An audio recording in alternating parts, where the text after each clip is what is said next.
అబ్బా! ఈ చిన్న పిల్లోళ్ళుంటే ఇల్లు మాత్రం గందరగోళం. బెడ్స్ గూడా చూడండి ఎంత గలీజ్ గలీజ్ చేస్తారు. చియా సీడ్స్, చెత్త చెదారము, పేపర్లు చింపి మరీ పోస్తారు.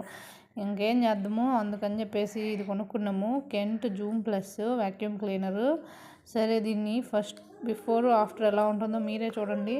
ఇనీషియల్గా మనకెందుకు వాక్యూమ్ క్లీనర్లు, మనం మిడిల్ క్లాస్ అని చెప్పేసి ప్రతిదానికి కింద చీపురు, పైన మాత్రం ఎట్ట దొయ్యాలో అర్థం కాదు. మొత్తం ఎదలు కొట్టేది, మళ్ళీ కింద చీపురుతో ఊడ్చేది.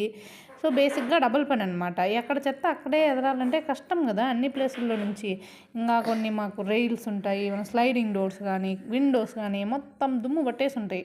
అవన్నీ క్లీన్ చేయాలంటే ఒక వెట్ క్లాత్ తీసుకొని, లేకుంటే ఇంకా ఏవేవో కొనుక్కొని ప్రోడక్ట్స్ అన్నీ అది చిలుం పట్టేసి వాటర్ అట్లే ఉండి ఎందుకు అంత గందరగోళము.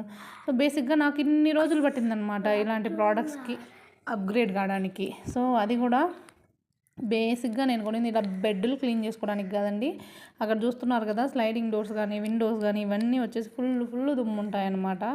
మనకి ఎస్పెషల్లీ అపార్ట్మెంట్స్లో పైన గాలి దుమ్ము అంతా మనకే వచ్చి నిండుకుంటుంది. ఒక 2 వారాలు ఇంట్లో లేమంటే ఇంకా ఆగం అవుతుంది. మొత్తం డస్ట్ ఉంటుంది అంతే. ఆకులు అలుములు ఏముండవు మన ఊర్లలో లాగా. వేప చెట్ల కింద ఇల్లులు ఉంటే, వేప చెట్లు అలాగుంటే మనకి వేప పూతలు అవన్నీ పడతాయి కదా, అంత అవసరంలే మనకి. జస్ట్ దుమ్ము చాలు ఇల్లు ఆగం చేయడానికి.